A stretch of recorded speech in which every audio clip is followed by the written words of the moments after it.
ನಲ್ಮೆಯ ವೀಕ್ಷಕರೇ, ನಿಮ್ಮ ನೆಚ್ಚಿನ ಯೂಟ್ಯೂಬ್ ಚಾನಲ್ಗೆ ಮತ್ತೊಮ್ಮೆ ನಿಮಗೆಲ್ಲ ಸ್ವಾಗತ. ಎಲ್ಲ ಕಡೆ ಹೋಗ್ತಾರೆ, ನಮ್ಮ ಚಾನಲ್ಗೆ ಮಾತ್ರ ಬರ್ತಾರೆ ಅಂತ ಹೇಳ್ತಾ ಇವತ್ತು ನಿಮ್ಗೆ ಒಂದು ಹೊಸ ವಿಭಿನ್ನವಾದಂತಹ ವಿಡಿಯೋನ ಪರಿಚಯಿಸ್ತಾ ಇದ್ವಿ. ಈ ವಿಡಿಯೋದಲ್ಲಿ ಏನ್ ಹೇಳ್ತಾ ಇದೀವಿ ಅಂತ ಹೇಳಿದ್ರೆ, ಎಕ್ಸಾಮ್ನ ಪ್ರೊಸೆಸ್ ಅಲ್ಲಿ ನಮ್ಗೆ ಎಕ್ಸಾಮ್ ನಾವು ಪ್ರಿಪೇರ್ ಆಗ್ತಾ ಇರುವಂತ ಸಂದರ್ಭದಲ್ಲಿ ಅನೇಕ ಪ್ರಶ್ನೆಗಳು ನಮ್ಮನ್ನ ಕಾಡ್ತಾ ಇರುತ್ತೆ, ಅನೇಕ ಸವಾಲ್ಗಳಿರುತ್ತೆ. ಇದನ್ನು ನಾವು ಯಾವ ರೀತಿ ಟ್ಯಾಕಲ್ ಮಾಡಬಹುದು, ಹ್ಯಾಂಡಲ್ ಮಾಡಬಹುದು ಅನ್ನೋಂಥದ್ದನ್ನ ತಿಳಿಸುವಂತಹ ಪ್ರಯತ್ನ.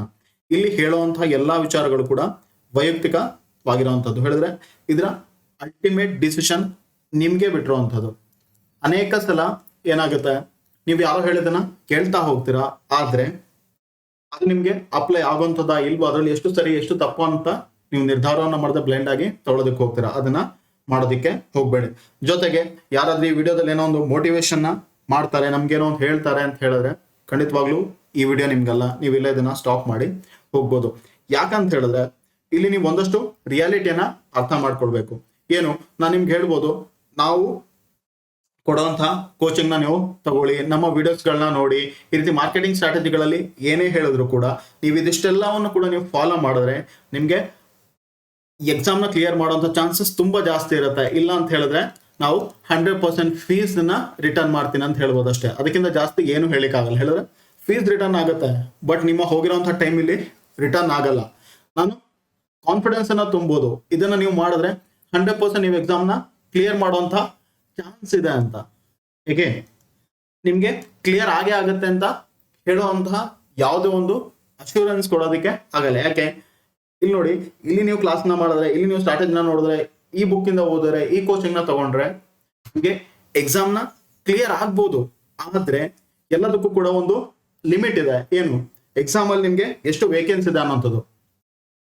ಸಾಮಾನ್ಯವಾಗಿ ಎಲ್ಲಾ ಎಕ್ಸಾಮ್ಗಳಲ್ಲಿ ಕೂಡ 250, 550 ಪೋಸ್ಟ್ಗಳು ಇರುತ್ತೆ.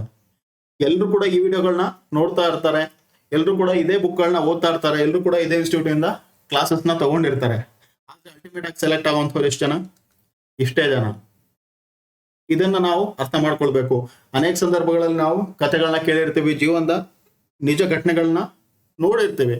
ಯಾರೋ ಒಬ್ರು ಕನ್ನಡ ಮೀಡಿಯಂ ಇಂದ ಬಂದ್ರಂತೆ, ತುಂಬಾ ಕಷ್ಟಪಟ್ಟು ಓದಿರಂತೆ, ಗೌರ್ಮೆಂಟ್ ಸ್ಕೂಲಲ್ಲಿ ಓದಿದ್ರಂತೆ, 1ನೇ ಅಟೆಂಪ್ಟ್ ಅಲ್ಲಿ UPSC ನ ಕ್ಲಿಯರ್ ಮಾಡಿದ್ರಂತೆ, IAS ಆಯ್ತಂತೆ, IPS ಆಯ್ತಂತೆ. ನಮ್ಮ ಪಕ್ಕದ ಮನೆಯಲ್ಲಿರುವಂತ ಹುಡುಗ, ಅವ್ನಿಗೇನು ಗೊತ್ತಿರ್ಲಿಲ್ಲ, ತುಂಬಾ ಕಷ್ಟಪಟ್ಟಿದ್ದ, ಹೆಂಗೋ 2ನೇ ಸಲ ಬರ್ದು SSLC ನ ಕ್ಲಿಯರ್ ಮಾಡ್ದ. ಈಗ ನೋಡಿದ್ರೆ ಅವನು ಅಸಿಸ್ಟೆಂಟ್ ಕಮಿಷನರ್ ಆಗಿದ್ದಾನೆ. ಈ ರೀತಿಯಾದಂತಹ ಅನೇಕ ಕಥೆಗಳನ್ನ ನಾವು ಕೇಳ್ತಾ ಇರ್ತೀವಿ. ನೋಡಿದಾಗ ನಮ್ಗೆ ಮೋಟಿವೇಶನ್ ಬರುತ್ತೆ, ಓ ನಾವು ಅವ್ರ ತರ ಆಗ್ಬೇಕು, ಆಗ್ಬೋದು ಅನ್ನೋಂಥದ್ದು. ಆದ್ರೆ ಎಲ್ಲರ ಬದುಕಲ್ಲದು ಆಗ್ಲೇಬೇಕು ಅನ್ನೋಂಥದ್ದು ಇಲ್ಲ. ಎಲ್ಲರ ಬದುಕಿನಲ್ಲಿ ಆಗುವಂಥದ್ದು ಖಂಡಿತವಾಗ್ಲೂ ಕೂಡ ಕಷ್ಟ ಸಾಧ್ಯ. ಯಾಕೆ ಹೇಳಿದ್ರೆ ನಮ್ಮ ದೇಶದ ಎಂಪ್ಲಾಯ್ಮೆಂಟ್ ಲ್ಯಾಂಡ್ಸ್ಕೇಪ್ ಆ ರೀತಿ ಇದೆ.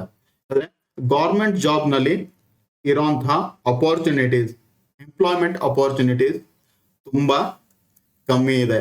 ಯಾವ್ದು ಕಂಪೇರ್ ಮಾಡಿದ್ರೆ ನಮ್ಮ ಅನ್ಎಂಪ್ಲಾಯ್ಮೆಂಟ್ ಯೂತ್ಗೆ ಕಂಪೇರ್ ಮಾಡಿದ್ರೆ. ಅದರಿಂದ ನೀವು ಇದನ್ನ ನ್ಯೂಟ್ರಲ್ ಆಗಿ ತಗೊಳ್ಳಿ. ತುಂಬಾ ಪಾಸಿಟಿವ್ ಆಗಿ ತಗೊಳ್ಬೇಡಿ, ತುಂಬಾ ನೆಗೆಟಿವ್ ಆಗಿ ಕೂಡ ತಗೊಳ್ಳೋದಕ್ಕೆ ಹೋಗ್ಬೇಡಿ. ಇದನ್ನ ರಿಯಾಲಿಟಿ ಅಂತ ಹೇಳಿ ಕನ್ಸಿಡರ್ ಮಾಡ್ತಾ ಹೋಗ್ಬೇಕು. ಅದಕ್ಕೋಸ್ಕರ ಈ ವಿಡಿಯೋನ ಮಾಡ್ತಾ ಇದ್ವಿ. ನಿಮ್ಗೆ ಒಂದಷ್ಟು ಕ್ವಶನ್ಸ್ ಗಳನ್ನ ಮೊದಲು ತೋರಿಸ್ತೀವಿ. ಇದೆಲ್ಲ ಕೂಡ ನೀವೇ ಪೋಸ್ಟ್ ಮಾಡಿರುವಂತಹ ಕ್ವಶನ್ಸ್. ಯಾರು ಈ ಎಕ್ಸಾಮ್ ಫೀಲ್ಡ್ಗೆ ಮೊದಲ ಬಾರಿಗೆ ಎಂಟರ್ ಆಗ್ತಾ ಇದ್ರು ತುಂಬಾ ಕಾನ್ಫಿಡೆನ್ಸ್ ಇಂದ, ಒಂದ್ಸಲ ನೀವು ಅದನ್ನ ನೋಡ್ತಾ ಬಂದ್ರೆ ನಿಮ್ಗೆ ಅರ್ಥ ಆಗತ್ತೆ ಹೇಗಿದೆ ಎಕ್ಸಾಮ್ ನಲ್ಲಿ ಓದೋಂಥವ್ರ ಸಿಚುವೇಶನ್, ಇಲ್ಲಿ ಏನೇನು ಚಾಲೆಂಜಸ್ ಗಳಿದೆ ಅನ್ನೋಂಥದ್ದು. ನಂತರ ಇದಕ್ಕೆ ಏನ್ ಮಾಡ್ಬೋದು ಅನ್ನೋಂಥದ್ದನ್ನ ಡಿಸ್ಕಸ್ ಮಾಡೋಣ. ನೋಡಿ, ನಮ್ಗೆ ಓದೋ ಮೆಥಡ್ ಅನ್ನ ಹೇಳಿ ಅಂತ ಹೇಳಿ ಕೇಳ್ತಾ ಇದ್ದೀರಾ. ನಂತರ ಇದೆಲ್ಲ ಟೆಲಿಗ್ರಾಮ್ ಅಲ್ಲಿ ಬಂದಿರುವಂತಹ ಕ್ವಶನ್ಸ್, ನೀವು ಯೂಟ್ಯೂಬ್ ನಲ್ಲಿ ಹಾಕಿರುವಂತಹ ಪ್ರಶ್ನೆಗಳು, ನಿಮ್ಮ ಅನುಮಾನಗಳಿಗೆ ಉತ್ತರವನ್ನ ಕೊಡುವಂತಹ ಪ್ರಯತ್ನ ಇದು. ನಂತರ ನೆಕ್ಸ್ಟ್ ಪೊಲೀಸ್ ರಿಕ್ರೂಟ್ಮೆಂಟ್ ಯಾವಾಗ ಅನ್ನೋಂಥದ್ದು. ಸಾಮಾನ್ಯವಾಗಿ ಇಂಥ ಪ್ರಶ್ನೆಗಳು ಬರ್ತಾನೆ ಇರುತ್ತೆ. ಕಟ್ ಆಫ್ ಎಷ್ಟಿದೆ, ರಿಕ್ರೂಟ್ಮೆಂಟ್ ಯಾವಾಗ ಮಾಡ್ತಾರೆ, ರಿಸಲ್ಟ್ ಯಾವಾಗ ಬರುತ್ತೆ ಅನ್ನೋಂಥದ್ದು, ಹೇಗೆ ಓದ್ಬೇಕು ಅನ್ನೋಂಥದ್ದು. ಇದೆಲ್ಲವನ್ನ ಕೂಡ ನಿಮ್ಗೆ ಅನೇಕ ಸಂದರ್ಭಗಳಲ್ಲಿ ನಾವು ಹೇಳ್ಬೋದು. ಆದ್ರೆ ಇದ್ಯಾವುದು ಕೂಡ ಅಫಿಷಿಯಲ್ ಅಲ್ಲ. ನಮ್ಮ ಪ್ರೆಡಿಕ್ಷನ್, ನಮ್ಗೆ ಯಾರೋ ಏನೋ ಹೇಳ್ತಾರೆ ಅನ್ನೋಂಥದ್ದನ್ನ ಗೊತ್ತಿರುವಂತವ್ರು ಗೊತ್ತಿರೋ ಸೋರ್ಸ್ ಅಥೆಂಟಿಕ್ ಆಗಿ ಕೊಡುವಂತ ಪ್ರಯತ್ನವನ್ನ ಮಾಡ್ತಾರೆ. ಆದ್ರೆ ಅನೇಕ ಸಂದರ್ಭಗಳಲ್ಲಿ ನೀವು ಕೇಳಿದಕ್ಕೆ ನಾವು ಉತ್ತರವನ್ನ ಕೊಡ್ಬೇಕಲ್ವಾ ಅಂತ ಹೇಳಿ ಕೊಟ್ರೆ ಏನಾಗುತ್ತೆ ಅಂತ ಹೇಳಿದ್ರೆ ಅದರಲ್ಲಿ ನಿಜಾಂಶ ತುಂಬಾ ಕಮ್ಮಿ ಇರುತ್ತೆ. ನಂತರ ಅಫಿಷಿಯಲ್ ಆಗಿ ನೋಟಿಫಿಕೇಶನ್ ಬಂದ್ರು ಕೂಡ ಅನೇಕ ವೇರಿಯೇಷನ್ ಗಳಾಗುತ್ತೆ. ಎಕ್ಸಾಮ್ ನೆಕ್ಸ್ಟ್ ವೀಕ್ ಅಲ್ಲಿ ಇದೆ, ಅಥವಾ 1 ವರ್ಷ ಕಳೆದ್ಮೇಲೆ ಆಗುತ್ತೆ. ಕೆಲವೊಂದು ಎಕ್ಸಾಮ್ಗಳು 5 ವರ್ಷ ಆದ್ಮೇಲೆ ಅದರ ರಿಸಲ್ಟ್ ಗಳು ಬರ್ತಾ ಹೋಗುತ್ತೆ. ತುಂಬಾ ಡಿಲೇ ಆಗುತ್ತೆ. ಆದ ಕಾರಣ ನಿಮ್ಗೆ ಸಮಯ ಇತ್ತು ಅಂತ ಹೇಳಿದ್ರೆ ಇದ್ರಲ್ಲೆಲ್ಲ ತೊಡಗಿಸ್ಕೊಳ್ಳಿ. ಇಲ್ಲ ಅಂತ ಹೇಳಿದ್ರೆ ಎಕ್ಸಾಮ್ಗೆ ಓದ್ತಾ ಇದಾರ, ಪ್ರಿಪೇರ್ ಆಗ್ತಾ ಹೋಗಿ. ಯಾವತ್ತೇ ಎಕ್ಸಾಮ್ ಇರಲಿ, ಕಟ್ ಆಫ್ ಹೇಗೆ ಇರಲಿ, ಹೇಗ್ ಮಾಡಿದ್ರ ಅದೆಲ್ಲದ್ರ ಬಗ್ಗೆ ನೀವು ಜಾಸ್ತಿ ಯೋಚನೆಯನ್ನ ಮಾಡೋದಕ್ಕೆ ಹೋಗ್ಬೇಡಿ. ನಂತರ ಇದು ಅತ್ಯಂತ ಮುಖ್ಯವಾಗಿರುವಂಥದ್ದು, ಓದೋ ಮೆಥಡ್ ಬಗ್ಗೆ ಹೇಳಿ ಅನ್ನೋಂಥದ್ದು. ನೋಡಿ, ನಿಮ್ಗೆ ಬೇಸಿಕ್ ಸ್ಟ್ರಾಟಜಿಗಳನ್ನ ಹೇಳಿದೀವಿ. ಅದು ಅನೇಕ ಸಂದರ್ಭದಲ್ಲಿ ಏನಾಗುತ್ತೆ ಅಂತ ಹೇಳಿದ್ರೆ, ಯಾರೋ ಒಬ್ರು ಏನೋ ಹೇಳ್ತಾರೆ ಅಂತ ಹೇಳಿದ್ರೆ ನಾವು ಅವ್ರನ್ನ ತುಂಬಾ ಅತಿಯಾಗಿ ನಂಬ್ತಾ ಹೋಗ್ತೀವಿ. ಕೊನೆಗೆ ಏನಾಗುತ್ತೆ ಅಂತ ಹೇಳಿದ್ರೆ, ಓ ಇದು ನನಗೆ ವರ್ಕೌಟ್ ಆಗಲ್ಲ ಅಂತ ಅನ್ಸುತ್ತೆ, ಬಟ್ ಅನ್ಸಿದಾಗ ಅದು ಲೇಟ್ ಆಗಿ ಹೋಗಿರುತ್ತೆ. ಆದ್ರಿಂದ ಸ್ಟ್ರಾಟಜಿ ವಿಡಿಯೋಗಳನ್ನ ನೀವು ಒಂದ್ಸಲ ನೋಡಿ. ಯಾಕಾಗಿ ನೋಡಿ ಅಂತ ಹೇಳಿದ್ರೆ, ನಿಮ್ಗೇನು ಐಡಿಯಾ ಇಲ್ಲ ಅಂತ ಹೇಳಿದ್ರೆ, ಓ ಈ ತರ ಮಾಡ್ಬೋದು ಅನ್ನೋದು ನಿಮ್ಗೆ ತಿಳಿಯುತ್ತೆ ಅಷ್ಟೇ. ಆದ್ರೆ ಅದು ನಿಮ್ಗೆ ಆಗುತ್ತಾ ಆಗಲ್ವಾ, ಅದ್ರಲ್ಲಿ ಎಷ್ಟು ಅಪ್ಲಿಕೇಬಲ್ ಇದೆ, ಅದು ನೀವು ಬರೆಯುವಂಥ ಎಕ್ಸಾಮ್ಗೆ ಎಷ್ಟು ಪ್ರಸ್ತುತವಾಗಿರುವಂಥದ್ದು, ನೀವು ಯಾವ ಎಕ್ಸಾಮ್ಗೆ ಹೋಗ್ತಾ ಇದ್ದೀರಾ, ಅಲ್ಲಿ ಏನೇನ್ ಕೇಳ್ತಾರೆ, ಅದೆಲ್ಲದರ ಮೇಲೆ ಅದು ಡಿಪೆಂಡ್ ಆಗ್ತಾ ಇರುತ್ತೆ. ಬಟ್ ಕಾಮನ್ ಆಗಿ ಎಲ್ರಿಗೂ ಹೇಳಬೇಕು ಅಂತ ಹೇಳಿದ್ರೆ, ಒಂದು ನೀವು ಪ್ರಿವಿಯಸ್ ಇಯರ್ ಕ್ವಶನ್ ಪೇಪರ್ಗಳನ್ನ ನೋಡ್ಬೇಕು. ನಂತರ ಬೇಸಿಕ್ಸ್ ಬುಕ್ಗಳನ್ನ ಓದ್ಬೇಕು. ಬೇಸಿಕ್ಸ್ ಬುಕ್ ಅಂತ ಹೇಳಿ ಪ್ರತಿ ಸಲ ಹೇಳ್ತಿದೀವಿ, ನಿಮ್ಮ ಹೈಸ್ಕೂಲ್ ಮತ್ತೆ PU ಗೆ ಸಂಬಂಧಪಟ್ಟಿರುವಂತಹ ಬುಕ್ಸ್ಗಳು. ಜೊತೆಗೆ ನೀವು ಬೇರೆ ಬುಕ್ನ ಓದ್ತೀರಾ ಅಂತ ಹೇಳಿದ್ರೆ, ಪ್ರತಿಯೊಂದಕ್ಕೂ ಒಂದೊಂದು ಬುಕ್ನ ಓದಿ. ಹಿಸ್ಟ್ರಿಗೆ ಒಂದು ಬುಕ್ ಯಾವ್ದಾದ್ರು ಒಬ್ರು ಆಥರ್ ಇದು, ನಂತರ ಎಕನಾಮಿಕ್ಸ್ಗೆ ಒಂದು ಬುಕ್, ಅದನ್ನ ಓದಿ. ಜೊತೆಗೆ ರಿವಿಷನ್ ಮಾಡಬೇಕು. ಇದಾದ್ಮೇಲೆ ಅನೇಕರಿಗೆ ಒಂದು ಅನುಮಾನ ಇರುತ್ತೆ, ನಾವು ಓದಿದ್ದು ಸಾಲಲ್ಲ, KS ಗೆ ಓದೋ ತರ ಓದ್ಬೇಕು, IAS ಗೆ ಓದೋ ತರ ಓದ್ಬೇಕು ಅನ್ನೋಂಥದ್ದು. ನಂತರ ಇನ್ನೊಂದು ಬರುವಂಥದ್ದು ಕರೆಂಟ್ ಅಫೇರ್ಸ್ಗೆ ಸಂಬಂಧಪಟ್ಟಿರುವಂಥದ್ದು. ಅದ್ರ ಬಗ್ಗೆ ಕೂಡ ಇಲ್ಲಿ ಡಿಸ್ಕಷನ್ ಮಾಡ್ತೀವಿ. ಈಗ ನೋಡಿ, ಇದು ಎಕ್ಸಾಮ್ ಆದ್ಮೇಲೆ ಬಂದಿರುವಂತಹ ಮೆಸೇಜ್ಗಳು. ಜೀವನ ತುಂಬಾ ಬೇಸರವಾಗ್ತಾ ಇದೆ. ನಂತರ ಎಷ್ಟು ವರ್ಷದಿಂದ ಕೂಡ ನಾವು ಎಕ್ಸಾಮ್ಗೆ ಟ್ರೈ ಮಾಡಿದ್ರು, ಓದಿದ್ರು ಕೂಡ ಎಕ್ಸಾಮ್ ನಮ್ಗೆ ಕ್ಲಿಯರ್ ಆಗ್ತಾ ಇಲ್ಲ. ನಂತರ ಉದ್ಯೋಗ ನಮ್ಗೆ ಸಿಗುತ್ತಾ ಸಿಗಲ್ವಾ ಅನ್ನೋಂಥದ್ದು ಕಾಡ್ತಾ ಇದೆ ಅಂತ ಯಾರೊಬ್ರು ಕೇಳಿದ್ದಾರೆ. ಜೊತೆಗೆ ಎಕ್ಸಾಮ್ನ ತುಂಬಾ ಕಮ್ಮಿ ಮಾರ್ಕ್ಸ್ ಇಂದ ನಾವು ಕಳ್ಕೊಂಡಿದೀವಿ. ಈ ಸಲ ಕೂಡ ಎಕ್ಸಾಮ್ ನಮ್ ಕೈಲಿ ಕ್ಲಿಯರ್ ಮಾಡ್ಲಿಕ್ಕೆ ಆಗಲ್ಲ ಅನ್ನೋಂಥ ಅನುಮಾನದಲ್ಲಿದ್ದೀವಿ. ಮುಂದೆ ಏನ್ ಮಾಡೋದು ಅನ್ನೋಂಥದ್ದು ಗೊತ್ತಾಗ್ತಾ ಇಲ್ಲ. ಜೊತೆಗೆ ಇನ್ ಯಾವಾಗ ಕಾಲ್ ಮಾಡ್ತೀರಾ, ಯಾವ ಎಕ್ಸಾಮ್ ಬರುತ್ತೆ ಅನ್ನೋಂಥದ್ದು ಗೊತ್ತಿಲ್ಲ. ಈ ರೀತಿಯಾದಂತಹ ಪ್ರಶ್ನೆಗಳು. ಈಗ ಇದಕ್ಕೆಲ್ಲ ಸೊಲ್ಯೂಷನ್ ಏನು, ನಾವು ಸಾಮಾನ್ಯವಾಗಿ ಎಲ್ಲಿ ಕೆಡ್ತೀವಿ ಅನ್ನೋಂಥದ್ದು, ಇದರಿಂದ ಹೊರಗಡೆ ಬರುವಂಥದ್ದು ಹೇಗೆ. ಮೋಟಿವೇಶನ್ ಒಂದ್ ಪಾರ್ಟ್ ಆಯ್ತು, ಆದ್ರೆ ಬದುಕಿಗೆ ಸಹಾಯವಾಗುವಂಥದ್ದು ಪ್ರಾಕ್ಟಿಕಲ್ ಅಪ್ರೋಚ್. ಪ್ರಾಕ್ಟಿಕಲ್ ಆಗಿ ನಾವು ಏನನ್ನ ಮಾಡ್ಬೋದು, ಏನನ್ನ ಮಾಡ್ಬೇಕು ಅನ್ನೋಂಥದ್ದು. ನೋಡಿ, ಅನೇಕರಿಗೆ ಈ ವಿಡಿಯೋಗಳನ್ನ ನೋಡಿದಾಗ ಅಥವಾ ಯಾವುದೇ ವಿಡಿಯೋಗಳನ್ನ ನೋಡಿದಾಗ ಸಾಮಾನ್ಯವಾಗಿ ಅನಿಸ್ತಾ ಇರುತ್ತೆ, ಏನು ಎಲ್ಲರೂ ಗೊತ್ತಿರೋದನ್ನ ಹೇಳ್ತಾ ಇದ್ರೆ ಇಲ್ಲೇನು ಹೊಸ್ತಿದೆ ಅನ್ನೋಂಥದ್ದು. ಆದ್ರೆ ನಿಮ್ಗೊಂದು ಸಿಂಪಲ್ ಆಗಿರುವಂತಹ ಎಕ್ಸಾಂಪಲ್ ಕೊಡ್ತೀನಿ. ನೀವು ಅನೇಕರು ಇತ್ತೀಚೆಗೆ ಆಗಿರುವಂತಹ FD ಆಗಿರ್ಬೋದು, SD ಆಗಿರ್ಬೋದು, PSI ಎಕ್ಸಾಮ್ ನ ಬರ್ದಿರ್ತೀರಾ. ಎಕ್ಸಾಮ್ ನ ಬರ್ದು ಹೊರಗಡೆ ಬಂದ್ಮೇಲೆ ನಿಮಗೆ ಒಂದ್ ಪ್ರಶ್ನೆ ಮೂಡಿರುತ್ತೆ, ಒಂದ್ ಭಾವನೆ ಮೂಡಿರುತ್ತೆ.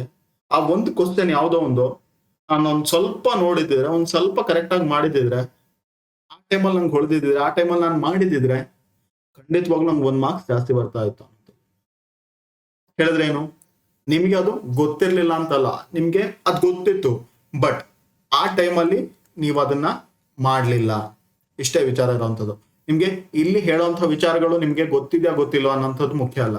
ನೀವು ಅದು ಸರಿ ಅಂತ ಇದ್ರೆ ಅದನ್ನ ಮಾಡಿದೀರಾ ಮಾಡಿಲ್ವಾ ಅನ್ನೋಂಥದ್ದು ಮಾತ್ರ ಮುಖ್ಯ ಆಗುತ್ತೆ. ತಪ್ಪಂತೆಲ್ಲ ಖಂಡಿತವಾಗ್ಲನ್ನ ಮಾಡೋಂಥ ಅಗತ್ಯ ಇಲ್ಲ, ಬಟ್ ಸರಿದ ವಿಚಾರ ನಿಮಗೆ ಗೊತ್ತಿದ್ದು ಅದನ್ನ ಗಮನದಲ್ಲಿ ಇಟ್ಕೊಂಡು ನೀವು ಮಾಡ್ಬೇಕಾಗತ್ತೆ. ಈಗ ಪ್ರಾಕ್ಟಿಕಲ್ ಅಪ್ರೋಚ್ ಬಂದಾಗ ಇಲ್ಲಿ ಸಮಸ್ಯೆ ಆಗುವಂಥದ್ದು ಸಾಮಾನ್ಯವಾಗಿ ಎಕನಾಮಿಕಲ್ ಕ್ರೈಸಿಸ್ ಅಲ್ಲಿ ಇರುವಂತವ್ರು. ಇಲ್ಲ ಮನೇಲಿ ತುಂಬಾ ಸೆಟ್ಲ್ ಆಗಿದ್ದಾರೆ, ಮನೇಲಿ ಬೇಕಾದಷ್ಟು ಇದೆ ಅಂತ ಹೇಳಿದ್ರೆ ಸಾಮಾನ್ಯವಾಗಿ ಏನೂ ಆಗಲ್ಲ. ಜೊತೆಗೆ ಹೇಗೋ ಒಂದು ನಡೀತಾ ಇದೆ ಬದುಕು, ನಾನು ಮನೆಗೆ ತುಂಬಾ ಸಪೋರ್ಟ್ ಮಾಡಿಲ್ಲ ಅಂತ ಹೇಳಿದ್ರು ಏನೋ ಒಂದು ತುಂಬಾ ವ್ಯತ್ಯಾಸ ಆಗಲ್ಲ ಅನ್ನೋಂಥವ್ರಿಗೂ ಕೂಡ ಏನೂ ಆಗಲ್ಲ. ಆದ್ರೆ ಕೆಲವೊಂದು ವ್ಯಕ್ತಿಗಳ ಬದುಕಲ್ಲಿ ಅನೇಕ ಸವಾಲ್ಗಳಿರ್ತದೆ. ಮನೇಲಿ ನೀವೆಷ್ಟೋ ಸಾಲವನ್ನ ಮಾಡಿರ್ತೀರಾ, ನಂತರ ಕೆಲಸವನ್ನ ಬಿಟ್ಟು ಬಂದಿರ್ತೀರಾ. ಈಗ ಕೊರೋನಾ ಟೈಮಲ್ಲಿ ಇನ್ನೇನೋ ಒಂದು ಇಂಪ್ಯಾಕ್ಟ್ ಆಗಿರುತ್ತೆ. ಜೊತೆಗೆ ನಿಮ್ಮ ಮನೆಯಲ್ಲಿ ಫಸ್ಟ್ ನೀವು ಸೆಟ್ಲ್ ಆಗೋದಕ್ಕೋಸ್ಕರ ಕಾಯ್ತಾ ಇರ್ತಾರೆ. ನಿಮ್ಮ ಮನೆಯಲ್ಲಿ ಅಕ್ಕನೋ ತಂಗಿದೋ ಮದುವೆ ಇರುತ್ತೆ, ಅಥವಾ ನಿಮ್ಮ ಮದುವೆಗೆ ಇನ್ಯಾರೋ ಕಾಯ್ತಾ ಇರ್ತಾರೆ. ಎಲ್ರಿಗೂ ನೀವು ಒಂದು ಉತ್ತರವನ್ನ ಕೊಡ್ಬೇಕಾಗತ್ತೆ.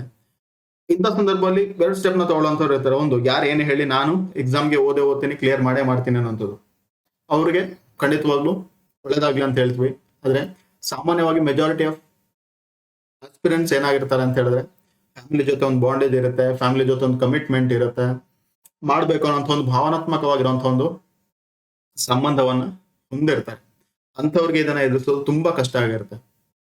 ಒಂಥರ ಊರಲ್ಲಿ ನಾವೇ ಒಂದಷ್ಟು ಬಿಲ್ಡಪ್ ನ ಕೊಟ್ಟಿರ್ತೀವಿ, ನಮ್ಗೆ ಎಕ್ಸಾಮ್ ಈ ಸಲ ಕ್ಲಿಯರ್ ಆಗೇ ಆಗುತ್ತೆ ಅಂತ ಹೇಳಿರ್ತೀವಿ, ತುಂಬಾ ಓದಿರ್ತೀವಿ, ಕಾನ್ಫಿಡೆನ್ಸ್ ಕೂಡ ಇರುತ್ತೆ. ಇರೋಬರೋ ಕಡೆಗೆಲ್ಲ PSI PC ಕಾಕಿದು ನಮ್ಮ ಹೆಸರು ಮುಂದೆನೆ ಹಾಕಿರ್ತೀವಿ ನಾವು IAS IPS PSI PC ಅಂತ ಹೇಳಿ. ಬಟ್ ಎಕ್ಸಾಮ್ ಕ್ಲಿಯರ್ ಆಗಿಲ್ಲ ಅಂತ ಹೇಳಿದ್ರೆ ಅವ್ರಿಗೆಲ್ರಿಗೂ ಕೂಡ ನಾವು ಯಾವ ರೀತಿ ಉತ್ತರವನ್ನು ಹೇಳೋದು, ಏನ್ ಮಾಡೋದು ಅನ್ನೋಂತ ಪ್ರಶ್ನೆಗಳು ಕಾಡ್ತಾನೆ ಇರುತ್ತೆ. ಇದರಿಂದ ಹೊರಗಡೆ ಬರೋದು ಹೇಗೆ, ನೆಕ್ಸ್ಟ್ ಏನ್ ಮಾಡೋದು ಅನ್ನೋಂಥದ್ದು ಕೂಡ ಗೊತ್ತಿರಲ್ಲ. ಈಗ ಇದೆಲ್ಲದಕ್ಕೆ ಕೂಡ ನಮ್ಗೆ ಅನ್ಸಿರುವಂತ ಮೇನ್ ಫ್ಯಾಕ್ಟರ್ಗಳನ್ನ ನಾವಿಲ್ಲಿ ನಿಮ್ಗೆ ತಿಳಿಸ್ತೀವಿ. ಏನದ ಮೇನ್ ಫ್ಯಾಕ್ಟರ್?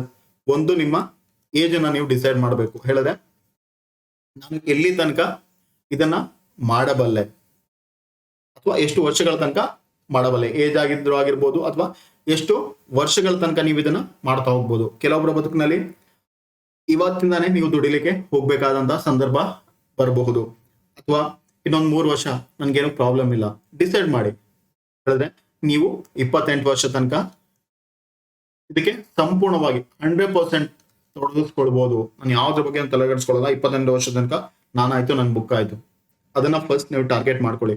ಅದಾದ್ಮೇಲೆ ನಿಮ್ಮ ಪ್ರತಿಯೊಂದು ಯೋಚನೆಗಳನ್ನ ನೀವು ಹಂತ ಹಂತವಾಗಿ ಮಾಡ್ತಾ ಹೋಗ್ಬೇಕು. ಮದ್ವೆ ಆಗಿರ್ಬೋದು, ನೀವು ಮನೇಲಿ ಏನೋ ಒಂದು ಮನೆಯನ್ನ ಹೊಸದಾಗಿ ಮಾಡುವಂಥದ್ದಾಗಿರ್ಬೋದು, ಜಾಗವನ್ನ ತಗೊಳ್ಳೋಂಥದ್ದು, ಕೃಷಿಯಲ್ಲಿ ತೊಡಗಿಸ್ಕೊಳ್ಳುವಂಥದ್ದು, ಅಥವಾ ಏನೇನೋ ಇರ್ತದೆ.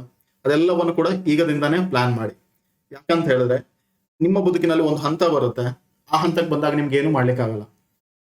ಉದಾಹರಣೆಗೆ 28 ವರ್ಷ ನಿಮ್ಗೆ ಬಂದಾಗ ನಿಮ್ಮನೇಲಿ ಒಂದು ಮದುವೆ ಮಾಡ್ಬೇಕಾಗಿರುತ್ತೆ, ಅಥವಾ ಯಾರಿಗೋ ಒಂದು ಏಜ್ ಆಗಿರುತ್ತೆ.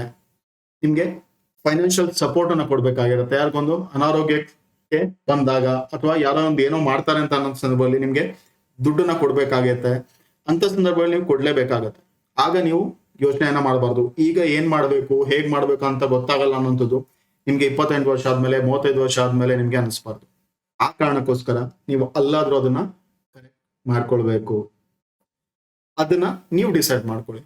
ಈಗ ನೀವಿರೋಂಥದ್ದು ಫ್ಯಾಮಿಲಿ ಜೋಡ್ ಕುಟುಂಬ ಆಗಿರುತ್ತೆ. ನಿಮ್ಮ ಆಸ್ತಿ ಡಿವೈಡ್ ಆಗದೆ ಇರ್ಬೋದು, ಬಟ್ ಇನ್ನು 3-4 ವರ್ಷ ಎಲ್ಲದು ಡಿವೈಡ್ ಆಗ್ಬೋದು. ಅಂತ ಸಂದರ್ಭ ಬಂದಾಗ ನಾನು ಏನ್ ಮಾಡ್ಬೇಕು, ನಮ್ಗೆ ಏನು ಇರಲ್ಲ. ಈಗ ಎಲ್ಲರೂ ಕೂಡ ಜೊತೆಲಿದಾರ, ಇನ್ಕಮ್ ಜಾಸ್ತಿ ಬರ್ತಾ ಇದೆ, ಬಟ್ ನಂಗೆ ಇನ್ನೊಂದು 3-4 ವರ್ಷ ಹೋದಾಗ ಅದೆಲ್ಲ ಡಿವೈಡ್ ಆಗುತ್ತೆ. ಅಂತ ಸಂದರ್ಭದಲ್ಲಿ ನನಗೆ ಹೇಳೋರು ಕೇಳೋರು ಯಾರು ಇರಲ್ಲ, ಸಪೋರ್ಟ್ ಮಾಡೋಂಥವ್ರು ಯಾರು ಇರಲ್ಲ.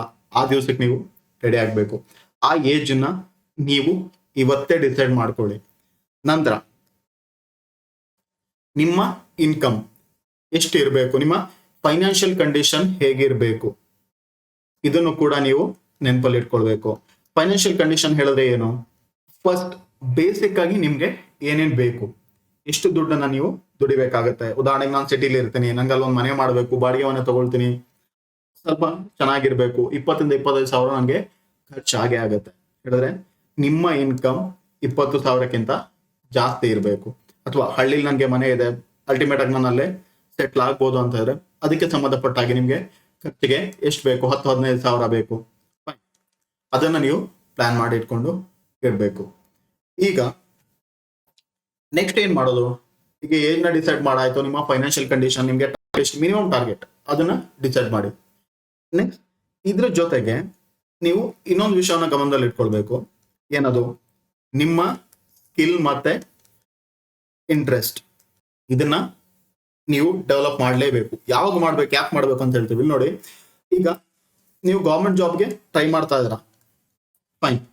28 ವರ್ಷ ಆದ್ಮೇಲೆ ನೀವು ಇದನ್ನ ನಿಲ್ಲಿಸ್ತೀರಾ. ಯಾಕೆ ನಿಲ್ಲಿಸ್ತೀರಾ, ಹೇಗೆ ನಿಲ್ಲಿಸ್ತೀರಾ ಅಂತ ಹೇಳ್ತೀವಿ. ನಿಲ್ಲಿಸ್ತೀರಾ 100% ನೀವು ನಿಲ್ಸೋದಕ್ಕೆ ಹೋಗಲ್ಲ. ನೀವು ಗೌರ್ಮೆಂಟ್ ಜಾಬ್ಗೆ ಟ್ರೈ ಮಾಡ್ತಾ ಇದ್ದೀರಾ, ಗೌರ್ಮೆಂಟ್ ಜಾಬ್ ನಿಮ್ಗೆ ಸಿಕ್ತು, ವೆಲ್ ಆ್ಯಂಡ್ ಗುಡ್. ಇಲ್ಲಿ ಸೆಲೆಕ್ಟ್ ಆದ್ರಿ, ನಿಮ್ಗೆ ಒಳ್ಳೆ ಮನೆ ಸಿಕ್ತು, ಒಳ್ಳೆ ಬಂಗ್ಲೆ ಸಿಕ್ತು, ಕಾರ್ ಸಿಕ್ತು, ವೆಹಿಕಲ್ ಸಿಕ್ತು, ಎಲ್ಲ ಸಿಕ್ತು. ಆಗ್ಲಿಲ್ಲ 28 ವರ್ಷ ಆದ್ಮೇಲೆ ಆಮೇಲೆ ಏನಾಗುತ್ತೆ ನೋಡಿ. ನಿಮ್ಗೆ ಚಾಯ್ಸ್ ಅನೇಕ ಇರುತ್ತೆ, ಆದ್ರೆ ಮುಖ್ಯವಾಗಿ ಇರುವಂಥದ್ದು ಒಂದು ಪ್ರೈವೇಟ್ ಸೆಕ್ಟರ್ ಅಲ್ಲಿ ನಿಮ್ಗೆ ಜಾಬ್, ಅಥವಾ ಸೆಲ್ಫ್ ಎಂಪ್ಲಾಯ್ಮೆಂಟ್. ಇಲ್ಲಿ ಬಂದಾಗ ಸೆಲ್ಫ್ ಎಂಪ್ಲಾಯ್ಮೆಂಟ್ ನಿಮ್ಗೆ ಜಾಸ್ತಿ ಸಮಸ್ಯೆಯನ್ನ ಕೊಡಲ್ಲ. ಯಾಕೆ ಅಂತ ಹೇಳಿದ್ರೆ ಸೆಲ್ಫ್ ಎಂಪ್ಲಾಯ್ಮೆಂಟ್ ಅಲ್ಲಿ ನೀವೇ ಬಾಸ್, ಏನ್ ಬೇಕಾದ್ರೂ ಕೂಡ ನೀವು ಅಲ್ಲಿ ಮಾಡ್ಬೋದು. ಬಟ್ ನೀವು ಪ್ರೈವೇಟ್ ಸೆಕ್ಟರ್ಗೆ ಹೋಗ್ತೀರಾ, ಇನ್ನೊಬ್ಬರ ಕೆಳಗಡೆ ನೀವು ಕೆಲಸವನ್ನ ಮಾಡ್ತೀರಾ ಅಂತ ಹೇಳಿದ್ರೆ ಅಲ್ಲಿ ಎಲ್ರಿಗೂ ಕೂಡ ಕೇಳುವಂತಹ ಒಂದು ಪ್ರಶ್ನೆ, ಎಕ್ಸ್ಪೀರಿಯನ್ಸ್ ಆಗಿದೆಯಾ? ಎಕ್ಸ್ಪೀರಿಯನ್ಸ್ ಎಷ್ಟು ವರ್ಷ ಬೇಕು ನಿಮ್ಗೆ? 3-5 ವರ್ಷ ಎಕ್ಸ್ಪೀರಿಯನ್ಸ್ ಅನ್ನೇ ಕೇಳ್ತಾರೆ. ಈಗ ನೀವು ಏನನ್ನೇ ಮಾಡದೆ ಅಂದ್ರೆ ಇಲ್ಲಿ ತನಕ ಓದ್ತಾನೆ ಇದ್ರೆ 28 ವರ್ಷ ತನಕ ನೀವು ಕಂಪ್ಲೀಟ್ ಆಗಿ ಓದ್ತೀರಾ ಅಂತ ಹೇಳಿದ್ರೆ ನಿಮ್ಮ ಎಕ್ಸ್ಪೀರಿಯನ್ಸ್ ಆಗೋ ಅಷ್ಟರಲ್ಲಿ, ನಿಮ್ಗೆ ಆ ಫೀಲ್ಡ್ ಅಲ್ಲಿ ಎಕ್ಸ್ಪೀರಿಯನ್ಸ್ ಸಿಗೋ ಅಷ್ಟರಲ್ಲಿ ನೀವು ಪ್ರೈವೇಟ್ ಸೆಕ್ಟರ್ನ ಸೇರಿ, ಆಗ ನಿಮ್ಮ ಏಜ್ ಎಷ್ಟಾಗಿರುತ್ತೆ? 28 ಇಂದ ನೀವು 32 ಏಜ್ 33 ತನಕ ಹೋಗಿರ್ತೀರ.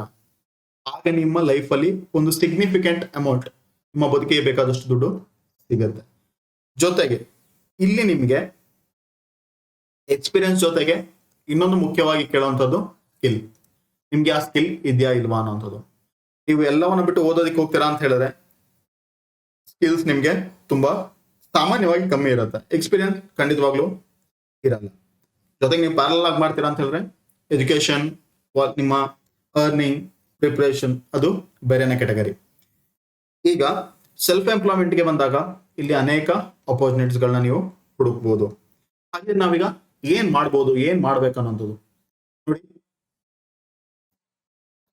ಇದು ಉಳಿದಿರುವಂತವ್ರು ಕೇಳುವಂತ ಪ್ರಶ್ನೆ, ಏನ್ ಓದ್ಬೇಕು ಅಂತ ಹೇಳಿ ಗೊತ್ತಾಗ್ತಾ ಇಲ್ಲ, ಏನ್ ಮಾಡ್ಬೇಕು ಅಂತ ಹೇಳಿ ಗೊತ್ತಾಗ್ತಾ ಇಲ್ಲ. ಜೊತೆಗೆ ನಾವು KS ಲೆವೆಲ್ಗೆ ಓದ್ಬೇಕಾ, IAS ಲೆವೆಲ್ಗೆ ಓದ್ಬೇಕಾ, ಈ ರೀತಿ ಎಲ್ಲ ಪ್ರಶ್ನೆಗಳನ್ನ ಕೇಳ್ತಾ ಹೋಗಿದ್ದೀರಾ. ಇದೆಲ್ಲರದ್ದು ಜಸ್ಟ್ ನಿಮ್ಗೆ ಸ್ಕ್ರೀನ್ ಶಾಟ್ ನ ತೋರಿಸ್ತಾ ಇದೀವಿ ಅಷ್ಟೇ. ಹೀಗೆ ಅನೇಕ ವಿಚಾರಗಳನ್ನ ನೀವು ತಿಳಿಸ್ತಾನೆ ಹೋಗಿದ್ರ. ಇಲ್ಲಿ ಒಂದು ಮುಖ್ಯವಾಗಿರುವಂತದ್ದು, ಇಲ್ಲಿ ನೋಡಿ, ಯೂಟ್ಯೂಬ್ ನಾನ್ ಮಾಡಿರುವಂತಹ ತಪ್ಪೇನಂತ ಗೊತ್ತಾಗಿದೆ. ಏನದು? ಯೂಟ್ಯೂಬ್ ವಿಡಿಯೋ ಮೇಲೆ ಜಾಸ್ತಿ ಡಿಪೆಂಡ್ ಆಗಿದೆ. ನಿಮ್ಗೆ ಪ್ರತಿ ಸಲ ಹೇಳ್ತಾ ಇರ್ತೀವಿ ನಾವು, ಏನದು, ನಾವು ಹೇಳದ್ನ ನೀವು 100% ತಗೊಳ್ಬೇಡಿ. ಜನಗಿಂತ ಕಮ್ಮಿ ತಿಳಿದವರಿಲ್ಲ, ಜ್ಞಾನಗಿಂತ ಪರಮ ಸ್ನೇಹಿತನಿಲ್ಲ ಅನ್ನೋಂಥದ್ದು. ನಿಮ್ಮ ಜ್ಞಾನ ಅದು ನಿಮ್ಮನ್ನ ಸಪೋರ್ಟ್ ಮಾಡೋಂಥದ್ದು. ನಂತರ KS ಲೆವೆಲ್ಗೆ ಓದ್ಬೇಕಾ ಅನ್ನೋಂಥದ್ದು. ಈಗ ಈ ರೀತಿ ಅನೇಕ ಗೊಂದಲಗಳಿದೆ. ಈಗ ಮೊದಲನೇದಾಗಿ ನಾವು ಎಂಪ್ಲಾಯ್ಮೆಂಟ್, ನಿಮ್ಮ ಲೈಫ್ನ ಯಾವ ರೀತಿ ಸೆಟ್ಲ್ ನೀವು ಮಾಡ್ಬೋದು ಅನ್ನೋದ್ರ ಬಗ್ಗೆ ಅಡ್ರೆಸ್ ಮಾಡ್ತಾ ಇದ್ವಿ. ಈಗ ಸ್ಕಿಲ್ಸ್ ಅನ್ನ ನೀವು ಇವಾಗಲೇ ಅಕ್ವೈರ್ ಮಾಡಬೇಕು. ಯಾವಾಗ ಅಕ್ವೈರ್ ಮಾಡ್ಬೇಕು? ನೀವು ನೋಡಿ, ನೀವು ಎಕ್ಸಾಮ್ಗೆ ಪ್ರಿಪೇರ್ ಆಗ್ತೀರಾ ಅಂತ ಹೇಳಿದ್ರೆ ಬೇಸಿಕ್ಸ್ ಅನ್ನ ಕಂಪ್ಲೀಟ್ ಮಾಡೋದಿಕ್ಕೆ ಸಾಮಾನ್ಯವಾಗಿ ಬೇರೆ ಬೇರೆ ಎಕ್ಸಾಮ್ ಇರುತ್ತೆ. ನೀವು ಫುಲ್ ಡೆಡಿಕೇಶನ್ ಅಲ್ಲಿ ಓದ್ತೀರಾ ಅಂತ ಹೇಳಿದ್ರೆ 3 to 6 ಮಂತ್ ಮಿನಿಮಮ್ ಬೇಸಿಕ್ ನ ಕಂಪ್ಲೀಟ್ ಮಾಡ್ಲಿಕ್ಕೆ ಸಾಕು. ಅಥವಾ ನೀವು ಯಾವ್ದೋ ಹೈಯರ್ ಲೆವೆಲ್ ಎಕ್ಸಾಮ್ ನ ಪ್ರಿಪೇರ್ ಆಗ್ತಾ ಇದ್ರ, UPSC ಪ್ರಿಪೇರ್ ಆಗ್ತೀರಾ ಅಂತ ಹೇಳಿದ್ರೆ 1 to 2 years ಇಷ್ಟರಲ್ಲಿ ನಿಮ್ಮ ಬೇಸಿಕ್ ಸ್ಟ್ರಾಂಗ್ ಆಗಿರುತ್ತೆ. ಏನಿದು ಬೇಸಿಕ್ಸ್ ಅಂತ ಹೇಳಿದ್ರೆ, ನಿಮ್ಗೆ ಫಂಡಮೆಂಟಲ್ ರೈಟ್ ಹೇಳಿದ್ರೇನು, ಡೈರೆಕ್ಟಿವ್ ಪ್ರಿನ್ಸಿಪಲ್ ಹೇಳಿದ್ರೇನು, ಆರ್ಟಿಕಲ್ 19 ಅಂತ ಹೇಳಿದ್ರೇನು, ಅಥವಾ ನಿಮ್ಮ ಹಿಸ್ಟ್ರಿಗೆ ಬಂದ್ರೆ ಸಿವಿಲ್ ಡಿಸೋಬಿಡಿಯಂಟ್ ಮೂವ್ಮೆಂಟ್ ಯಾವಾಗ ಆಯ್ತು, ವೇವಲ್ ಪ್ಲಾನ್ ಹೇಳಿದ್ರೇನು, ಆಗಸ್ಟ್ ಆಫರ್ ಹೇಳಿದ್ರೇನು, ಭಾರತದಲ್ಲಿ ಇರುವಂತಹ ನದಿಗಳಲ್ಲಿ ಯಾವ್ದು ಉತ್ತರಕಾರಿ ಐತೆ, ಯಾವ್ದು ಪಶ್ಚಿಮಕಾರಿ ಐತೆ, ಕರ್ನಾಟಕದಲ್ಲಿ ಇರುವಂತಹ ನದಿ ಉಪನದಿ ಯಾವುದು, ಇದೆಲ್ಲ ಕೂಡ ನಿಮಗೆ ಗೊತ್ತಿರಬೇಕು. ಅದು ಬೇಸಿಕ್ ರಿಕ್ವೈರ್ಮೆಂಟ್. ಯಾಕಂತಲ್ಲ ಅದು ಎಲ್ರಿಗೂ ಗೊತ್ತಿರುತ್ತೆ. ಸಾಮಾನ್ಯವಾಗಿ ಎಕ್ಸಾಮ್ಗೆ ಸೀರಿಯಸ್ ಆಗಿ ಪ್ರಿಪೇರ್ ಆಗಿರುವಂತವ್ರಿಗೆ ಅವ್ರಿಗೆ ಗೊತ್ತಿರುವಂತದ್ದು ನಿಮ್ಗೂ ಗೊತ್ತಿರಬೇಕು. ಆಗ ಮಾತ್ರ ಎಕ್ಸಾಮ್ ನ ಕ್ಲಿಯರ್ ಮಾಡ್ಲಿಕ್ಕೆ ಆಗತ್ತೆ. ಈ ಸಮಯವನ್ನ ನೀವು ಕಳೆದ ಮೇಲೆ 1 ರಿಂದ 2 ವರ್ಷ ನೀವು ಎಕ್ಸಾಮ್ಗೆ ಕರೆಕ್ಟ್ ಆಗಿ ಪ್ರಿಪೇರ್ ಆದ್ಮೇಲೆ ನಿಮ್ಗೆ ಎಕ್ಸಾಮ್ ಅನ್ನೋಂಥದ್ದೊಂದು ಕಂಫರ್ಟ್ ಝೋನ್ ಆಗಿರುತ್ತೆ. ಏನಿದು ಕಂಫರ್ಟ್ ಝೋನ್ ಹೇಳಿದ್ರೆ, ನೋಡಿ, ನೀವು ಕ್ರಿಕೆಟ್ ಆಡ್ಬೇಕು ಅಂತ ಹೇಳಿದ್ರೆ ನೀವೊಂದು 3 ತಿಂಗಳು 4 ತಿಂಗಳು ಪ್ರಾಕ್ಟೀಸ್ ಮಾಡ್ತೀರಾ. ಅದಾದ್ಮೇಲೆ ನಿಮ್ಗೆ ಗ್ರೌಂಡ್ ಅಲ್ಲಿ ಹೋಗಿ ಆಟ ಆಡೋದು ಮಾತ್ರ ನಿಮ್ ಕೆಲಸ. ನಿಮ್ಗೊಂದು ಕಾನ್ಫಿಡೆನ್ಸ್ ಬಂದಿರುತ್ತೆ, ಯಾರು ಹೇಗೆ ಇರ್ಲಿ, ಗ್ರೌಂಡ್ ಹೇಗೆ ಇರ್ಲಿ, ಬೌಲರ್ಸ್ ಯಾರೇ ಇರ್ಲಿ, ನನ್ಗೆ ಟೀಮ್ ಅನ್ನ ಗೆಲ್ಸೋಂತ ಕೆಪಾಸಿಟಿ ಇದೆ ಅನ್ನೋಂಥದ್ದು. ಅದಾದ್ಮೇಲೆ ಕೂಡ ನೀವು ನೆಟ್ ಪ್ರಾಕ್ಟೀಸ್ ಮಾಡ್ಬೇಕಾ? ಖಂಡಿತವಾಗ್ಲೂ ಮಾಡ್ಬೇಕು ಅಂತಲ್ಲ. ಯಾಕೆ? ನಿಮ್ಮ ಬದುಕು ಇಂಟರ್ನ್ಯಾಷನಲ್ ಕ್ರಿಕೆಟ್ ಪ್ಲೇಯರ್ ಆಗೋಂಥದ್ದಲ್ಲ. ಒಬ್ಬ ಇಂಟರ್ನ್ಯಾಷನಲ್ ಕ್ರಿಕೆಟ್ ಪ್ಲೇಯರ್ ಆಗ್ತಾನೆ ಅಂತ ಹೇಳಿದ್ರೆ ಅವನ ಬದುಕು ಅದೇ. ಹಗಲು ರಾತ್ರಿ ನೆಟ್ಟಲ್ಲಿ ದುಡಿತಾ ಇರ್ತಾರೆ ಅವರು. ನಾಳೆ ಅದರಿಂದಾನೇ ದುಡ್ಡು ಬರುತ್ತೆ, ಅದರಿಂದಾನೇ ಅವ್ರಿಗೆ ಹೆಸರು ಬರುತ್ತೆ, ಅದರಿಂದಾನೇ ಖ್ಯಾತಿ ಬರುತ್ತೆ. ಅವ್ರು ಅದನ್ನ ಮಾಡ್ತಾ ಕೂತ್ಕೊಳ್ಬೇಕು. ಬಟ್ ನಿಮ್ಗೆ ಆ ರೀತಿ ಮಾಡ್ಲಿಕ್ಕೆ ಆಗಲ್ಲ. ಅದು ಪ್ರಾಕ್ಟಿಕಲ್ಗೂ ಪ್ರೊಫೆಷನಲ್ಗೂ ಇರುವಂತಹ ಡಿಫ್ರೆನ್ಸ್. ಪ್ರಾಕ್ಟಿಕಲ್ ಆಗಿ ನೀವು ಇದನ್ನ ಮಾಡ್ತೀನ ಅಂತ ಹೇಳಿದ್ರೆ ನೀವು ಬೇಸಿಕ್ಸ್ ನ ಸ್ಟ್ರಾಂಗ್ ಮಾಡಿ. ಬೇಸಿಕ್ ನ ಸ್ಟ್ರಾಂಗ್ ಮಾಡಿದ್ಮೇಲೆ ನಿಮ್ಗೆ ಎಲ್ಲಾ ಎಕ್ಸಾಮ್ಗಳು ಕೂಡ ಹೆಚ್ಚು ಕಮ್ಮಿ ಒಂದೇ ರೀತಿಯಾಗಿ ಅನ್ಸುತ್ತೆ, ತುಂಬಾ ವೇರಿಯೇಷನ್ ಆಗಲ್ಲ. ನೆಕ್ಸ್ಟ್ ಏನ್ ಮಾಡ್ಬೇಕು? ಲಕ್ಷ್ಮೀಕಾಂತ್ ಅಥವಾ ನೀವು ಹಿಸ್ಟ್ರಿಗೆ ಯಾವ್ದೊಂದು ಬುಕ್ ಅನ್ನ ಓದ್ತೀರಾ ಅಂತ ಹೇಳಿದ್ರೆ ಅದ್ರಲ್ಲಿ ಏನ್ ಓದ್ತೀರಾ?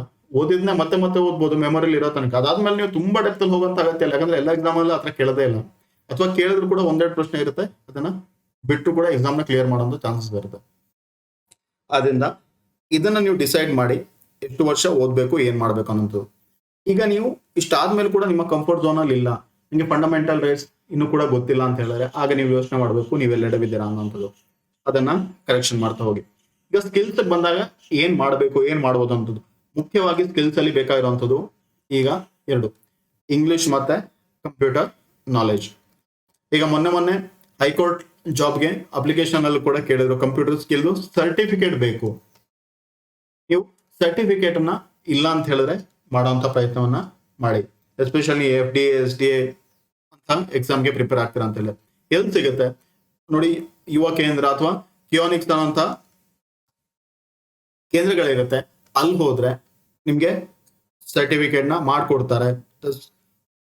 ಅಲ್ಲಿ ಡಿಸ್ಕೌಂಟ್ ಕೂಡ ಇರುತ್ತೆ, 40% ಸಮಥಿಂಗ್ ಇದೆ. ಇದಾದ್ರು ಕೂಡ ಪ್ರಮೋಷನ್ ಅಲ್ಲ, ಬಟ್ ನನ್ಗೆ ಗೊತ್ತಿರುವಂಥದ್ದು ಇದೊಂದು. ಇದಕ್ಕಿಂತ ಕಮ್ಮಿ ಬೇರೆ ಕಡೆ ಸಿಕ್ಕರೆ ನೀವು ಹೋಗಿ ಮಾಡ್ಬೋದು. ಅಂಡ್ ಮೊನ್ನೆ ಯಾರು ಹೇಳ್ತಾ ಇರೋದು ಅಥೆಂಟಿಕ್, ಅದನ್ನೇ ಕೇಳ್ತಾ ಇದ್ರೆ ಕೆಲವು ಕಡೆ ಅಂತ ಹೇಳಿ. ಅದ್ರ ಬಗ್ಗೆ ನಂಗೆ ಜಾಸ್ತಿ ಐಡಿಯಾ ಇಲ್ಲ. ಬಟ್ ಇದ್ರ ಎಸೆನ್ಸ್ ಮುಖ್ಯ ವಿಚಾರ ಏನು ಅಂತ ಹೇಳಿದ್ರೆ, ನೀವು ಇಂತಹ ಸರ್ಟಿಫಿಕೇಟ್ಗಳನ್ನ ನೀವು ಓದ್ತಾ ಇರುವಂತಹ ಸಂದರ್ಭದಲ್ಲೇ ಮಾಡಬೇಕು. ಈಗ ನಮ್ಗೆ ಬೇಕು, ಕೆಲಸವನ್ನ ಬಿಟ್ಟಾಯ್ತು, ಓದ್ತಾ ಇದ್ದೀವಿ, ಈಗ ನಾವು ಅದನ್ನು ಮಾಡ್ಬೇಕು ಅಂತ ಹೇಳಿದ್ರೆ, ಹೀಗೆ ಸರ್ಟಿಫಿಕೇಟ್ಗಳು 1 ವರ್ಷದಿಂದ 3 ವರ್ಷ ತನಕ, 3 ತಿಂಗಳಿಂದ 1 ವರ್ಷ ತನಕ ಡಿಪೆಂಡ್ಸ್. ಬೇರೆ ಬೇರೆ ಸರ್ಟಿಫಿಕೇಟ್ ಇದೆ, ಬೇರೆ ಬೇರೆ ವ್ಯಾಲ್ಯೂ ಇದೆ, ಅದಕ್ಕೆ ವ್ಯಾಲಿಡಿಟಿ ಇದೆ. ಅದನ್ನ ಮಾಡ್ಕೊಳ್ಳಿ. ಸ್ಟಾರ್ಟಿಂಗ್ ಅಲ್ಲಿ ನೀವು ದುಡ್ಡನ್ನ ಕೊಡ್ಬೇಕಾಗುತ್ತೆ. ಪ್ರಾಬಬಲಿ ನಿಮ್ಗೆ 1 ವರ್ಷದ ಕೋರ್ಸ್ಗೆ 10,000 ಏನೋ ತಗೊಳ್ತಾರ ಅಂತ ಅನ್ಸುತ್ತೆ. ಇಂಗ್ಲಿಷ್ ಅನ್ನ ನೀವು ಬೂಸ್ಟ್ ಮಾಡೋದಕ್ಕೆ ಪ್ರಯತ್ನ ಪಡಿ. ಇದನ್ನ ಪ್ಯಾರಲ್ ಆಗಿ ಮಾಡ್ತಾ ಹೋಗಿ. ನೆಕ್ಸ್ಟ್ ಏನ್ ಮಾಡ್ಬೋದು, ಇದಾಯ್ತು, 1-2 ವರ್ಷ ಓದಿದ್ವಿ, ಬೇಸಿಕ್ಸ್ ನಮ್ಮಲ್ಲಿ ಕಂಫರ್ಟ್ ಆಗಿದೆ, ಜೊತೆಗೆ ನಮ್ಗೆ ಸ್ಕಿಲ್ ಕೂಡ ಇದೆ. ನೆಕ್ಸ್ಟ್ ಏನ್ ಮಾಡಬೇಕು, ಎಂಪ್ಲಾಯ್ಮೆಂಟ್ ಅಪರ್ಚುನಿಟೀಸ್ ಇಲ್ಲ ಅಂತ ಸಂದರ್ಭಗಳಲ್ಲಿ ಖಂಡಿತವಾಗ್ಲೂ ನೀವು ಆಲ್ಟರ್ನೇಟಿವ್ ವೇಸ್ ನ ಹುಡುಕ್ಲೇಬೇಕಾಗತ್ತೆ. ನಂತರ ಅನೇಕರು ಏನ್ ಮಾಡ್ತಾರೆ ಅಂತ ಹೇಳಿದ್ರೆ, ನಮ್ಮ ಮಾರ್ಕ್ಸ್ ಕಮ್ಮಿ ಆಗಿತ್ತು, ಹಾಗಾಯ್ತು, ಹೀಗಾಯ್ತು, ತುಂಬಾ ಡಿಪ್ರೆಷನ್ ಅಲ್ಲಿ ಇರ್ತೀರಾ. ಖಂಡಿತವಾಗ್ಲೂ ಡಿಪ್ರೆಷನ್ ಅಲ್ಲಿ ಇರ್ತೀರಾ, ಬೇಸರ ಆಗತ್ತೆ, 2 ದಿವಸ 3 ದಿವಸ ಅದ್ರಲ್ಲೇ ಇರಿ. ಆದ್ರೆ ಅದನ್ನೇ ನಿಮ್ಮ ಹವ್ಯಾಸವನ್ನ ಮಾಡೋದಕ್ಕೆ ಹೋಗ್ಬೇಡಿ. ಇದೊಂದು ಚಕ್ರವ್ಯೂಹ ಇದ್ದಾಗೆ. ನೀವು ಇದರಿಂದ ಹೊರಗಡೆ ಬರೋದನ್ನು ಕೂಡ ಕಲಿಬೇಕು. ಒಳಗಡೆ ಹೋದಷ್ಟೇ ಸುಲಭವಾಗಿ ನೀವು ಹೊರಗಡೆ ಕೂಡ ಇದರಿಂದ ಬರಬೇಕು.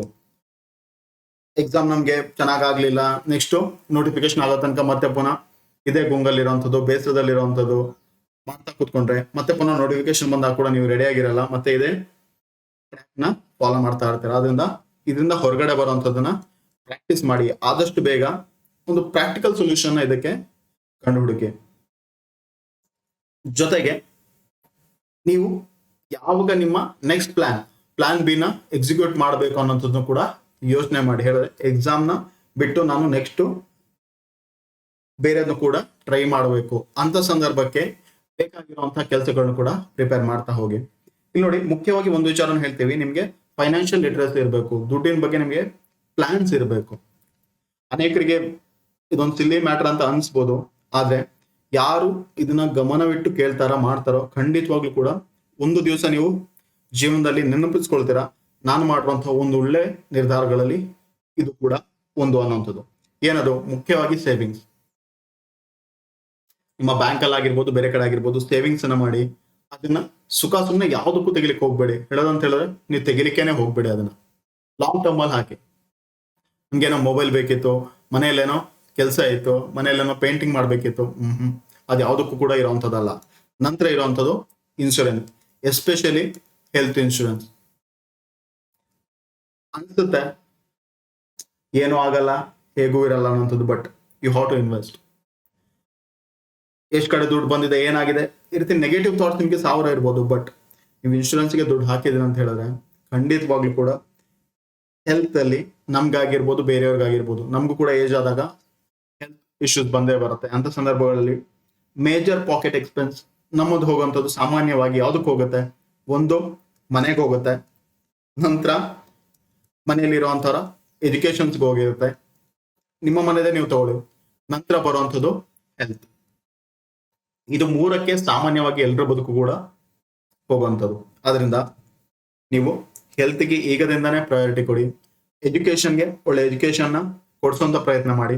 ನಂತರ ಮನೆಗೆ ಬರುವಂಥದ್ದು ಉಳಿರೋದನ್ನೆಲ್ಲ ಕೂಡ ನೀವು ಮನೆಗೆ, ನಿಮ್ಮ ಕಂಫರ್ಟ್ಸ್ಗೆ, ನಿಮ್ಮ ಎಂಜಾಯ್ಮೆಂಟ್ಗೆ ಬಳಸ್ಬೋದು. ಅದಾದ್ಮೇಲೆ ಸ್ಕೀಮ್ಸ್ಗಳನ್ನ ಯುಟಿಲೈಸ್ ಮಾಡ್ಕೊಳ್ಳಿ. ನೀವು ಉದಾಹರಣೆಗೆ ಸಮೃದ್ಧಿ ಸುಕನ್ಯಾ ಯೋಜನಾ ಇರ್ಬೋದು, ಈ ರೀತಿ ಏನೇನು ಬೆನಿಫಿಟ್ಸ್ ಇರುತ್ತೆ ಒಂದಷ್ಟು ನೋಡಿ ಅದಕ್ಕೆ ಅಪ್ಲೈ ಮಾಡಿ. ಆಗ ನಿಮ್ಗೆ ಅನೇಕ ವಿಚಾರಗಳು ಲಾಂಗ್ ಟರ್ಮ್ ಅಲ್ಲಿ ಬೆನಿಫಿಟ್ ಅನ್ನ ಕೊಡುತ್ತೆ. ಎಸ್ಪೆಷಲಿ ಎಜುಕೇಶನ್ ಮತ್ತು ಹೆಲ್ತ್ಗೆ ನಾವು ಇಂಪಾರ್ಟೆನ್ಸ್ ಅನ್ನೇ ಕೊಡಲ್ಲ. ಆಮೇಲೆ ನಾವು ಹೇಳ್ತೀವಿ ಅಲ್ಲಿ ಹಾಕ್ಬೇಕಿತ್ತು, ಇಲ್ಲಿ ಫೀಸ್ ಜಾಸ್ತಿ, ಇನ್ನೊಂದು ಎಜುಕೇಶನ್ ಸಿಸ್ಟಮ್ ಆಗಿದೆ, ಹೀಗಿದೆ ಅನ್ನೋಂಥದ್ದು. ಅದರಿಂದ ಯೋಚನೆ ಮಾಡಿ. ಈಗದಿಂದ ನಿಮ್ಮಲ್ಲಿ ಎಷ್ಟಾಗುತ್ತೆ ಅಷ್ಟು ಸೇವಿಂಗ್ಸ್ಗೆ ಹಾಕಿ. ಇನ್ಶೂರೆನ್ಸ್ ಪ್ರೀಮಿಯಮ್ಸ್ ನ ಎಷ್ಟು ಕಮ್ಮಿ ಆಗುತ್ತೆ ನಿಮ್ಮ ಕೈಲಿ, ಎಷ್ಟು ಒಳ್ಳೇದಾಗುತ್ತೆ ಅದನ್ನ ಮಾಡ್ತಾ ಹೋಗಿ. ಜೊತೆಗೆ ಇನ್ನೊಂದು ಮ್ಯೂಚುವಲ್ ಫಂಡ್ಸ್ ಅಥವಾ ಶೇರ್. ಇದರಲ್ಲಿ ಇನ್ವೆಸ್ಟ್ ಮಾಡೋದನ್ನ ಕಲೀರಿ. ನಾವು ಸೇವಿಂಗ್ಸ್ನ ಸುಮ್ಮನೆ ಏನೇನೋ ಮಾಡ್ತೀವಿ, ಎಲ್ಲೆಲ್ಲೋ ಹಾಕ್ತೀವಿ. ನಿಮ್ಗೆ ಒಳ್ಳೆ ರಿಟರ್ನ್ ಕೊಡುವಂಥ ಜಾಗಗಳು ಎಲ್ಲಿದೆ ಅಲ್ಲಿ ಹಾಕೋದನ್ನ ಕಲೀರಿ. ಮೇ ಬಿ ಇದೆಲ್ಲ ನಾವು ಈಗ ಯೋಚನೆ ಮಾಡ್ಬೇಕಂತ ಅನ್ಸುತ್ತೆ, ಬಟ್ ಯಾರು ಈ ದಾರಿಗಳೆಲ್ಲ ಕ್ಲೋಸ್ ಆಗ್ತದೆ ಅಂತ ಅನ್ಸುತ್ತೋ ಅವರು ಈ ದಾರಿಗಳನ್ನ ಹುಡುಕಿ. ಜೊತೆಗೆ ಆಲ್ಟರ್ನೇಟ್ ಅರ್ನಿಂಗ್ ಸೋರ್ಸಸ್. ಏನು ಆಲ್ಟರ್ನೇಟ್ ಅರ್ನಿಂಗ್ ಸೋರ್ಸ್ ಅಂತ ಹೇಳಿದ್ರೆ ಅನೇಕ ದಾರಿಗಳಿದೆ. ಉದಾಹರಣೆಗೆ ಅಫಿಲಿಯೇಟ್ ಮಾರ್ಕೆಟಿಂಗ್ ಅಂತ ಕರೀತಾರೆ. ಇವೆಲ್ಲ ಇತ್ತೀಚೆಗಿನ ಟ್ರೆಂಡ್ಗಳು. ಉದಾಹರಣೆಗೆ ನೀವು ಯಾವುದೋ ಒಂದು ಯೂಟ್ಯೂಬ್ ಚಾನಲ್ನ ಕ್ರಿಯೇಟ್ ಮಾಡ್ತೀರಾ, ಏನೇನೋ ಮಾಡ್ತಾ ಇರ್ತೀರಾ, ಅದರಲ್ಲಿ ಯಾವುದೋ ಒಂದು ಬುಕ್ಸ್ ನ ನೀವು ಸೇಲ್ ಮಾಡೋದು. ಉದಾಹರಣೆಗೆ ಎಜುಕೇಶನ್ ಒಂದು ಯೂಟ್ಯೂಬ್ ಮಾಡ್ತೀರಾ, ಚಾನಲ್ ಮಾಡ್ತೀರಾ, ಅದರಲ್ಲಿ ಯಾವುದೋ ಒಂದು ಬುಕ್ ನ ನೀವು ಪ್ರಮೋಟ್ ಮಾಡ್ತೀರಾ. ಈ ತರ ಬುಕ್ ಇದೆ, ಇದು PSI ಎಕ್ಸಾಮ್ಗೆ ಯೂಸ್ ಆಗುತ್ತೆ. ಏನಾಗುತ್ತೆ ಅಂತ ಸಂದರ್ಭಗಳಲ್ಲಿ ನೀವು ಕೆಳಗಡೆ ಒಂದು ಲಿಂಕ್ ಕೊಟ್ಟಿರ್ತೀರಾ. ಆಗ ಯಾರ ಲಿಂಕ್ ನ ಕ್ಲಿಕ್ ಮಾಡಿ ಬೈ ಮಾಡ್ತಾರೋ ಅವ್ರಿಗೆ ಅಲ್ಲಿ ಒಂದಷ್ಟು ಅಡ್ವಾಂಟೇಜಸ್ ಸಿಗುತ್ತೆ. ತಗೊಳ್ಳೋರಿಗೆ ಡಿಸ್ಕೌಂಟ್ ಸಿಗ್ಬೋದು, ಜೊತೆಗೆ ನಿಮ್ಗೆ ಒಂದಷ್ಟು ಕಮಿಷನ್ ಕೂಡ ಬರ್ತಾ ಇರತ್ತೆ. ಅಥವಾ ನೀವು ಆ ಬುಕ್ ನ ನಿಮ್ಮಲ್ಲಿ ಪ್ರಮೋಟ್ ಮಾಡೋದಕ್ಕೋಸ್ಕರ ನಿಮ್ಗೆ ದುಡ್ಡು ಬರ್ತಾ ಇರತ್ತೆ. ತುಂಬಾ ಟೆಲಿಗ್ರಾಮ್ ಚಾನಲ್ಸ್ ಗಳಲ್ಲಿ ಇದೇ ಕೆಲಸ ಆಗ್ತಾ ಇರತ್ತೆ, ತುಂಬಾ ಯೂಟ್ಯೂಬ್ ಚಾನಲ್ಸ್ ಅಲ್ಲಿ ಇದೇ ಕೆಲಸ ಆಗ್ತಾ ಇರತ್ತೆ. ಅದು ಒಂದು ಸೋರ್ಸ್ ಆಫ್ ಇನ್ಕಮ್ ಆಗುತ್ತೆ. ಅದರಿಂದ ನಿಮ್ಮ ಎಲ್ಲ ದಾರಿಗಳನ್ನ ಹುಡುಕ್ತಾ ಹೋಗಿ. ನೆಕ್ಸ್ಟ್, ನಿಮ್ಮ ಇಂಟ್ರೆಸ್ಟ್ ಯಾವ ಫೀಲ್ಡ್ ಅಲ್ಲಿ ಇದೆ, ಸಾಧ್ಯವಾದಷ್ಟು ಅದರಲ್ಲಿ ಡೆವಲಪ್ಮೆಂಟ್ಸ್ ಗಳು ಏನಾಗ್ತಾ ಇದೆ ಅದನ್ನ ನೋಡ್ತಾ ಹೋಗಿ. ಉದಾಹರಣೆಗೆ ನನಗೆ ಟೀಚಿಂಗ್ ಅಲ್ಲಿ ಇಂಟ್ರೆಸ್ಟ್ ಇದೆ ಅಂತ ಆದ್ರೆ ಟೀಚಿಂಗ್ ಗೆ ಸಂಬಂಧಪಟ್ಟಾಗ ಏನೇನು ಟೆಕ್ನಾಲಜೀಸ್ ಇದೆ, ನಾನು ಏನೇನ್ ಮಾಡಬಹುದು, ಅದರಲ್ಲಿ ನಾನು ಯಾವ ರೀತಿ ಬೆಳಿಬಹುದು ಅನ್ನೋದನ್ನ ಹುಡುಕ್ತಾ ಹೋಗಿ. ಅಥವಾ ಕೃಷಿನ ಮಾಡ್ತೀರಾ ಅಂತ ಹೇಳಿದ್ರೆ ಅದ್ರಲ್ಲಿ ಕೂಡ ಸಾವಿರಾರು ದಾರಿ ಇದೆ. ಅಗ್ರಿಕಲ್ಚರ್ ಅಲ್ಲಿ ಇಲ್ಲಿ ತನಕ ನಿಮ್ಮ ಮನೇಲಿ ಏನ್ ಮಾಡ್ತಾ ಇದ್ರು ಅದು ಬೇರೆ ವಿಚಾರ. ಈಗ ನೀವ್ ಏನ್ ಮಾಡ್ತೀರಾ, ಉದಾಹರಣೆಗೆ ಡ್ರಾಗನ್ ಫ್ರೂಟ್ಸ್ ತುಂಬಾ ಡಿಮಾಂಡ್ ಇದೆ ಅಂತ ಹೇಳಿ ಹೇಳ್ತಾರೆ. ಜೊತೆಗೆ ಪಾಮ್ ಆಯಿಲ್ ಅನೇಕ ಕಡೆಯಿಂದ ಇಂಪೋರ್ಟ್ ಮಾಡ್ತಾರೆ, ಇದರಲ್ಲಿ ಇನ್ಕಮ್ ಇರ್ಬೋದು. ಜೊತೆಗೆ ಮನೇಲಿ ಇರುವಂತವ್ರು, ಸಣ್ಣ ಪುಟ್ಟ ಕೆಲಸವನ್ನ ಮಾಡುವಂತವ್ರು, ಮನೇಲಿ ಜಾಗ ಇದ್ರೆ ಬರ್ಡ್ಸ್ ಆಗಿರ್ಬೋದು, ಎಕ್ಸೋಟಿಕ್ ಎನಿಮಲ್ಸ್ ಆಗಿರ್ಬೋದು, ಇದನ್ನ ಸೇಲ್ ಮಾಡುವಂಥದ್ದು, ಬ್ರೀಡ್ ಮಾಡುವಂಥದ್ದು, ಇದೆಲ್ಲದರಿಂದ ಕೂಡ ಹಣವನ್ನು ಮಾಡುವಂಥವ್ರು ತುಂಬಾ ಜನ ಇದ್ದಾರೆ.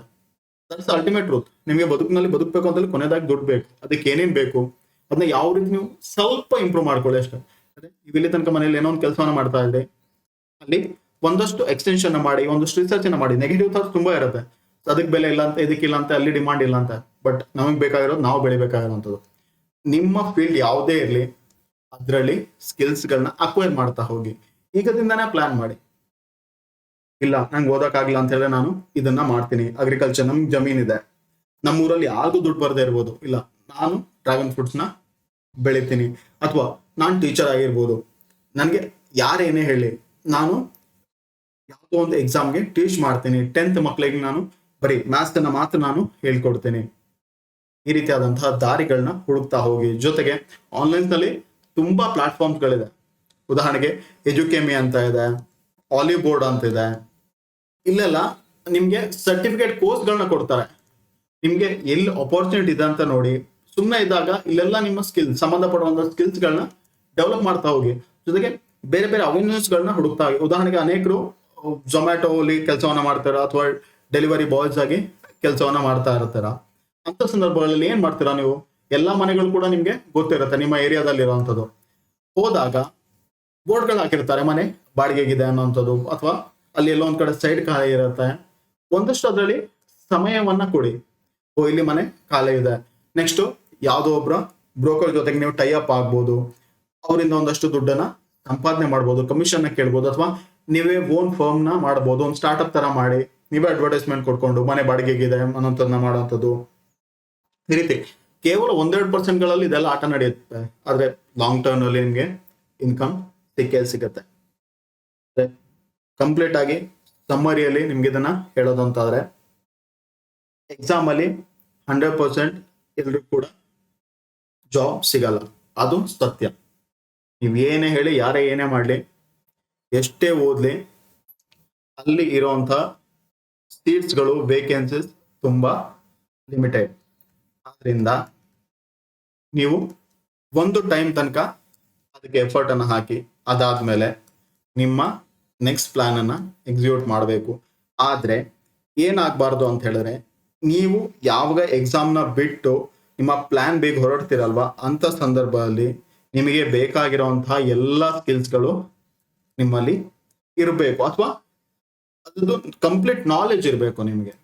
ಏನ್ ಮಾಡ್ಬೇಕು, ಏನಾಗತ್ತೆ, ಹೇಗಾಗತ್ತೆ, ಇದಕ್ಕೆ ನೀವು ದುಡ್ಡು ಕೊಡ್ಬೇಕು ಅಂತ ಇಲ್ಲ. ಯಾರು ಏನ್ ಮಾಡ್ತಾರೆ, ಏನ್ ಮಾಡಬೇಕು, ಡ್ರ್ಯಾಗನ್ ಫ್ರೂಟ್ಸ್ ಹೇಗೆ ಬೆಳಿಬೇಕು ಅನ್ನೋದನ್ನ ನೋಡೋದಕ್ಕೆ. ಆಮೇಲೆ ಪ್ರಾಕ್ಟಿಕಲ್ ಆಗಿ ಬರುವಂತ ಪ್ರಾಬ್ಲಮ್ಸ್ಗಳನ್ನ ಆಮೇಲೆ ನೋಡಿ. ಅದರಿಂದ ಇದನ್ನ ಯೋಚನೆ ಮಾಡಿ. ಜೊತೆಗೆ ಗೌರ್ಮೆಂಟ್ ಜಾಬ್ ಅನ್ನೋಂಥದ್ದು ಒಂದು ಜಸ್ಟ್ ಅ ಸ್ಟೇಷನ್ ತರ ಅಷ್ಟೇ ನಿಮ್ಮ ಲೈಫ್ ಅಲ್ಲಿ. ನೀವು IAS ಆಗಿರ್ಲಿ, IPS ಆಗಿರ್ಲಿ, that is the part of your life, ಅದೇ ಲೈಫ್ ಅಲ್ಲ. ಗೌರ್ಮೆಂಟ್ ಜಾಬ್ ಇಂದ ಹೊರಗಡೆಗೆ ತುಂಬಾ ಕೆಲಸವನ್ನ ಮಾಡ್ಬೋದು. ನಮ್ಮ ದೇಶವನ್ನ ಬೆಳೆಸ್ಬೇಕು ಅಂತ ಹೇಳಿದ್ರೆ ಅಲ್ಲಿ ಮೇನ್ ಆಗಿರುವಂತದ್ದೇ ಪ್ರೈವೇಟ್ ಸೆಕ್ಟರ್. ಪ್ರೈವೇಟ್ ಪ್ಲೇಯರ್ಸ್ ತುಂಬಾ ಕಾಂಟ್ರಿಬ್ಯೂಟ್ ಮಾಡಬೇಕು ನಮ್ಮ ದೇಶದ ಇಕನಾಮಿಗೆ. ನಮ್ಮ ಸಮಾಜವನ್ನ ನಾವು ಉದ್ಧಾರ ಮಾಡಬೇಕು, ಸಮಾಜ ಸೇವೆಯನ್ನ ಮಾಡಬೇಕು ಅಂತ ಹೇಳಿದ್ರೆ ಪ್ರಾಬಬಲಿ ಗೌರ್ಮೆಂಟ್ ಜಾಬ್ಗಿಂತ ಒಳ್ಳೆ ಕೆಲಸ ಪ್ರೈವೇಟ್ ಸೆಕ್ಟರ್. ನೀವು ಮಾಡೋಂಥ ಕೆಲಸದಲ್ಲಿ ನಿಮ್ಗೆ ಗೌರವ ಇರಲಿ, ನಿಮ್ಗೆ ಹೆಮ್ಮೆ ಇರಲಿ, ನಿಮ್ಗೆ ತೃಪ್ತಿ ಇರಲಿ ಅಷ್ಟೇ. ಯಾರನ್ನು ಕೂಡ ಮಿಲ್ಸೋದಕ್ಕೆ ಹೋಗ್ಬೇಡಿ. ಜೊತೆಗೆ ಬರೋರ ಹತ್ರ ಎಲ್ಲ ನೀವು ನಮ್ಮ ಕಷ್ಟವನ್ನ ಹೇಳುವಂತ ಪ್ರಯತ್ನವನ್ನ ಮಾಡಬೇಡಿ. ಅನೇಕ ಸಂದರ್ಭಗಳಲ್ಲಿ ನಿಮ್ಮ ನೋವುಗಳನ್ನ ನೋಡಿ ಖುಷಿ ಪಡುವಂತವ್ರು ತುಂಬಾ ಜನ ಇರ್ತಾರೆ. ಯಾರು ನಿಮ್ಮ ಮಾತನ್ನ ಕೇಳ್ತಾರೆ, ಅರ್ಥ ಮಾಡ್ಕೊಳ್ತಾರೆ, ನಿಮ್ಗೆ ಸರಿಯಾದ ಡೈರೆಕ್ಷನ್ ಕೊಡ್ತಾರೆ, ಅವ್ರ ಜೊತೆ ಹೇಳಿ. ಜೊತೆಗೆ ಏನ್ ಮಾಡ್ಬೋದು ಅದನ್ನ ಮಾಡ್ತಾ ಹೋಗಿ. ಇದೆಲ್ಲ ಲೈಫಿನ ಒಂದು ಸಣ್ಣ ಪಾರ್ಟ್ ಅಷ್ಟೇ. ಲೈಫ್ ಅಲ್ಲಿ ನೀವು ಪಡ್ಕೊಳ್ಬೇಕಾಗಿರುವಂಥದ್ದು ಒಂದು ನಿಮ್ಮ ನೆಮ್ಮದಿ. ಏನೇ ಸಿಚುವೇಶನ್ ಬಂದ್ರು ನೀವು ಸ್ಟೇಬಲ್ ಆಗಿರ್ಬೇಕು. ಯಾರು ಏನೇ ಹೇಳಿ, ನನ್ನ ಬದುಕಲ್ಲಿ ಏನೇ ಬರ್ಲಿ, ನೀವೆಲ್ಲೂ ಹೋದ್ರು ಕೂಡ ಸವಾಲುಗಳು ಇದ್ದೇ ಇರುತ್ತೆ. ನಿಮ್ಗೆ ಗೌರ್ಮೆಂಟ್ ಜಾಬ್ ಆಯ್ತು ಅಂತ ಹೇಳಿದ ಕೂಡ ನಿಮ್ಗೆ ಅಲ್ಲಿ ಲೈಫಲ್ಲಿ ಏನೋ ಒಂದು ಆಯ್ತು ಅಂತ ಹೇಳಿಕ್ಕಾಗಲ್ಲ. ಪ್ರತಿ ಸಲ ನಿಮ್ಗೆಲ್ಲ ಒಂದು ಸವಾಲು ಇದ್ದೇ ಇರುತ್ತೆ. ಏನು ಮಾಡಬೇಕು, ಎಷ್ಟೇ ಒಳ್ಳೆ ಅಧಿಕಾರಿ ಆಗಿದ್ರು ಕೂಡ ಏನೋ ಒಂದಲ್ಲಿ ಬಂದು ತಗೊಳಕೊಳ್ಳುತ್ತೆ. ನಿಮ್ಮ ಪ್ಯೂರ್ ಇಮೇಜ್ ಅನ್ನ ನೀವು ಯಾವ ರೀತಿ ಪ್ರೊಟೆಕ್ಟ್ ಮಾಡಬೇಕು ಅನ್ನೋಂಥದ್ದು, ಈ ರೀತಿ ಸವಾಲುಗಳು ಎಲ್ಲಾ ಕಡೆ ಇದ್ದೇ ಇರುತ್ತೆ. ಆದ್ರಿಂದ ಧೃತಿಗೆಡ್ಬೇಡಿ. ನೀವು ಒಂದು ಲಿಮಿಟ್ ಅನ್ನ ತಗೊಳ್ಳಿ. ಆ ಲಿಮಿಟ್ ಆದ್ಮೇಲೆ ನೀವು ಬೇರೆ ಬೇರೆ ಏರಿಯಾಸ್ಗಳನ್ನ ಎಕ್ಸ್ಪ್ಲೋರ್ ಮಾಡ್ತಾ ಹೋಗಿ ಅಂತ ಹೇಳ್ತಾ ಈ ವಿಡಿಯೋನ ಇಲ್ಲಿಗೆ ಮುಕ್ತಾಯ ಮಾಡ್ತಾ ಇದ್ದೀವಿ. ಇನ್ನೇನಾದ್ರು ಅನುಮಾನಗಳಿದ್ರೆ, ಏನಾದ್ರು ಅನಿಸಿಕೆಗಳಿದ್ರೆ ಕಮೆಂಟ್ ಸೆಕ್ಷನ್ ಅಲ್ಲಿ ತಿಳಿಸಿ. ಅಲ್ಲಿ ತನಕ ನಿಮ್ಮೆಲ್ಲ ಕೆಲಸವನ್ನ ಮಾಡ್ತಾ ಇರಿ. ಜೈ ಹಿಂದ್.